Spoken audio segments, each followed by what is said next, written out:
Julio Cortázar. Final del juego. Axolotl. Hubo un tiempo en que yo pensaba mucho en los axolotl. Iba a verlos al acuario del Jardín de Plantes y me quedaba horas mirándolos, observando su inmovilidad, sus oscuros movimientos. Ahora soy un axolotl.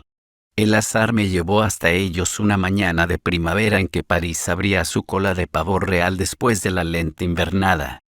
Bajé por el boulevard de Port Royal, tomé St. Marcel y l'Hôpital, vi los verdes entre tanto gris y me acordé de los leones. Era amigo de los leones y las panteras, pero nunca había entrado en el húmedo y oscuro edificio de los acuarios. Dejé mi bicicleta contra las rejas y fui a ver los tulipanes. Los leones estaban feos y tristes y mi pantera dormía. Opté por los acuarios. Soslayé peces vulgares hasta dar inesperadamente con los axolotl. Me quedé una hora mirándolos y salí, incapaz de otra cosa. En la biblioteca Sainte-Geneviève consulté un diccionario y supe que los axolotl son formas larvales, provistas de branquias, de una especie de batracios del género Amblystoma. Que eran mexicanos lo sabía ya por ellos mismos, por sus pequeños rostros rosados aztecas y el cartel en lo alto del acuario. Leí que se han encontrado ejemplares en África capaces de vivir en tierra durante los periodos de sequía, y que continúan su vida en el agua al llegar la estación de las lluvias. Encontré su nombre español, ajolote, la mención de que son comestibles y que su aceite se usaba.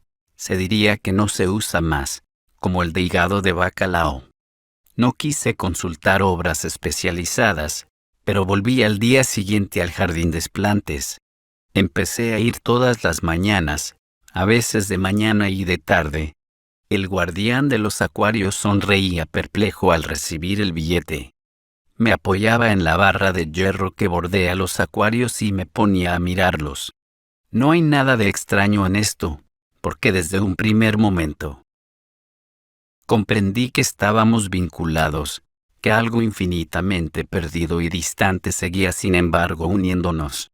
Me había bastado detenerme aquella primera mañana ante el cristal donde unas burbujas corrían en el agua. Los axolotl se amontonaban en el mezquino y angosto, solo yo puedo saber cuán angosto y mezquino, piso de piedra y musgo del acuario.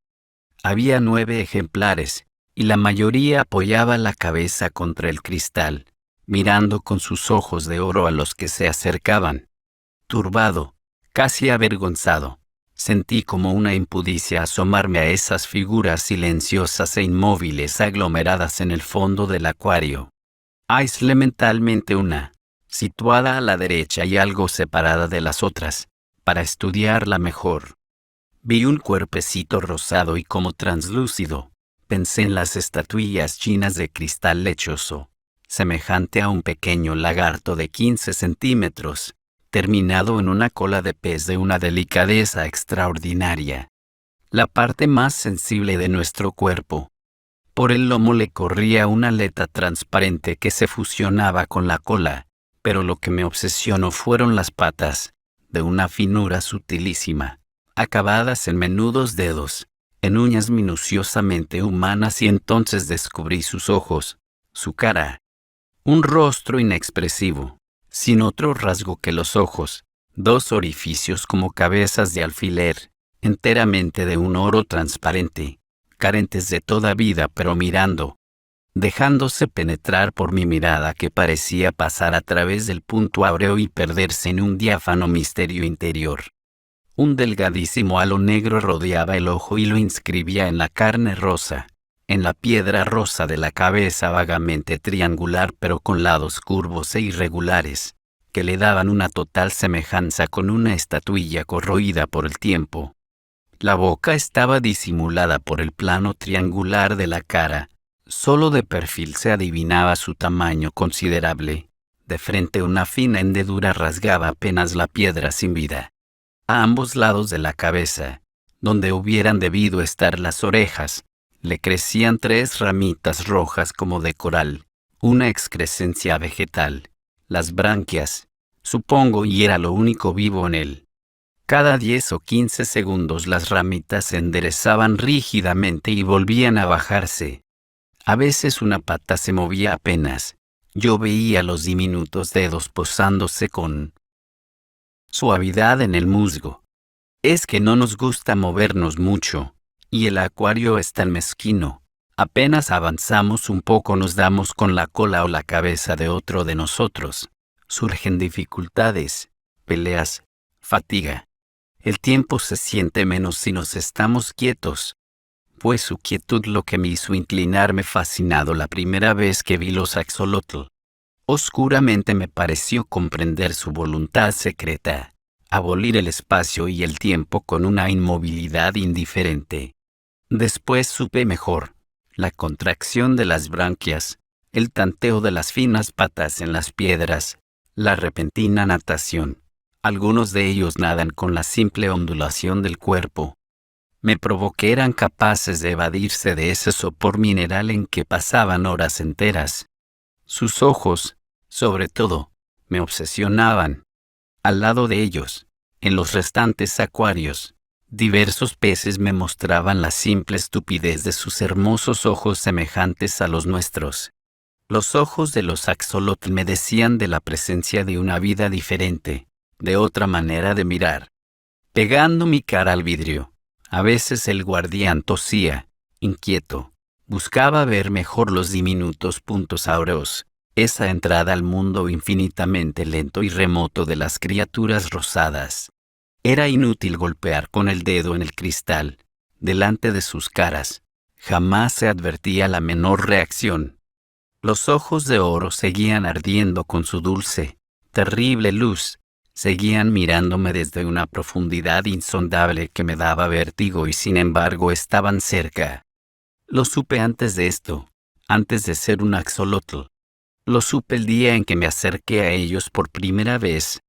Los rasgos antropomórficos de un mono revelan, al revés de lo que cree la mayoría, la distancia que va de ellos a nosotros.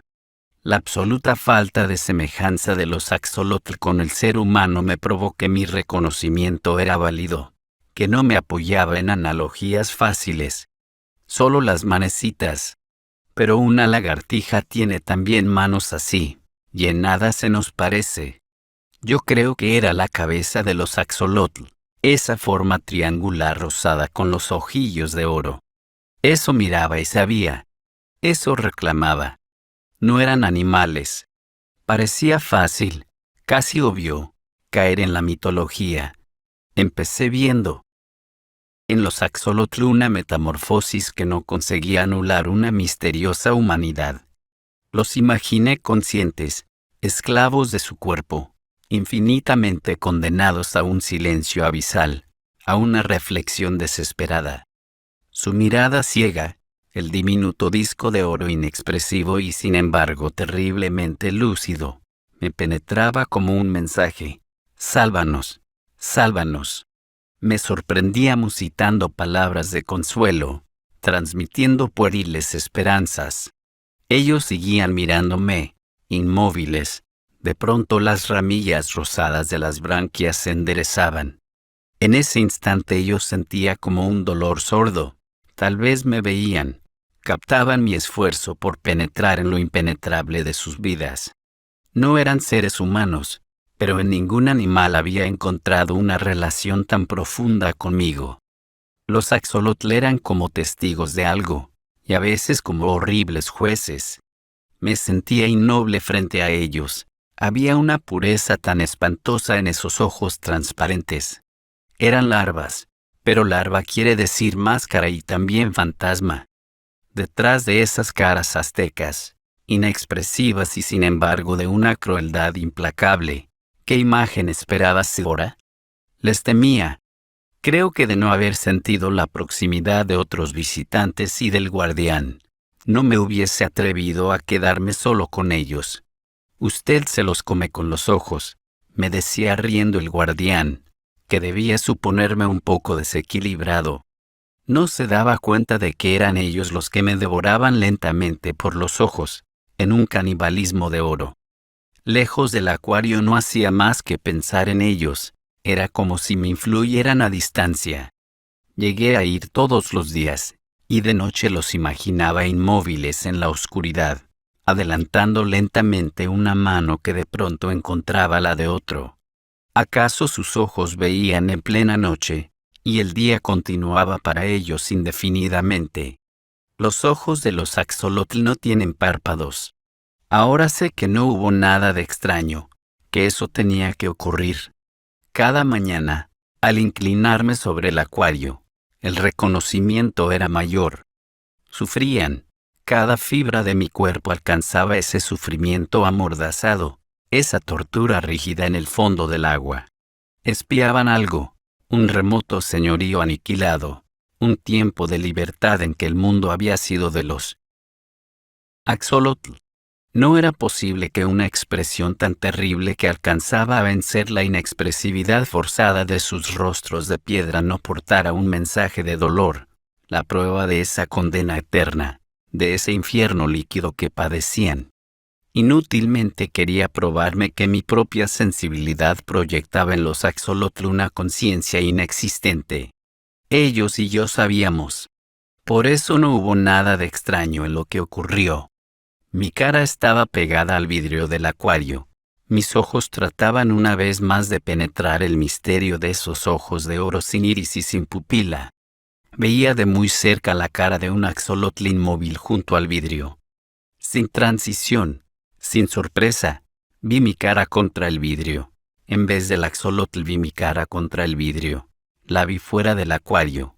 La vi del otro lado del vidrio. Entonces mi cara se apartó y yo comprendí. Solo una cosa era extraña, seguir pensando como antes, saber. Darme cuenta de eso fue en el primer momento como el horror del enterrado vivo que despierta a su destino. Afuera, mi cara volvía a acercarse al vidrio. Veía mi boca de labios apretados por el esfuerzo de comprender a los axolotl. Yo era un axolotl y sabía ahora instantáneamente que ninguna comprensión era posible. Él estaba fuera del acuario. Su pensamiento era un pensamiento fuera del acuario. Conociéndolo, siendo él mismo, yo era un axolotl y estaba en mi mundo. El horror venía, lo supe en el mismo momento, de creerme prisionero en un cuerpo de axolotl, transmigrado a él con mi pensamiento de hombre. Enterrado vivo en un axolotl, condenado a moverme lúcidamente entre criaturas insensibles. Pero aquello cesó cuando una pata vino a rozarme la cara, cuando moviéndome apenas a un lado vi a un axolotl junto a mí que me miraba, y supe que también él sabía, sin comunicación posible pero tan claramente. O yo estaba también en él, o todos nosotros pensábamos como un hombre, incapaces de expresión. Limitados al resplandor dorado de nuestros ojos que miraban la cara del hombre pegada al acuario. Él volvió muchas veces, pero viene menos ahora. Pasa semanas sin asomarse.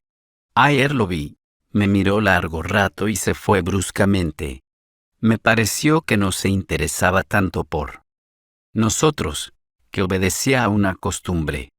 Como lo único que hago es pensar, pude pensar mucho en él. Se me ocurre que al principio continuamos comunicados, que él se sentía más que nunca unido al misterio que lo obsesionaba. Pero los puentes están cortados entre él y yo, porque lo que era su obsesión es ahora un axolotl, ajeno a su vida de hombre. Creo que al principio yo era capaz de volver en cierto modo a él, solo en cierto modo, y mantener alerta su deseo de conocernos mejor. Ahora soy definitivamente un axolotl, y si pienso como un hombre es solo porque todo axolotl piensa como un hombre dentro de su imagen de piedra rosa.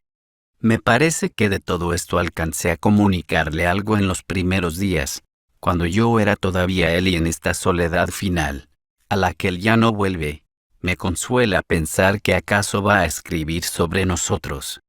Creyendo imaginar un cuento va a escribir todo esto sobre los axolotl.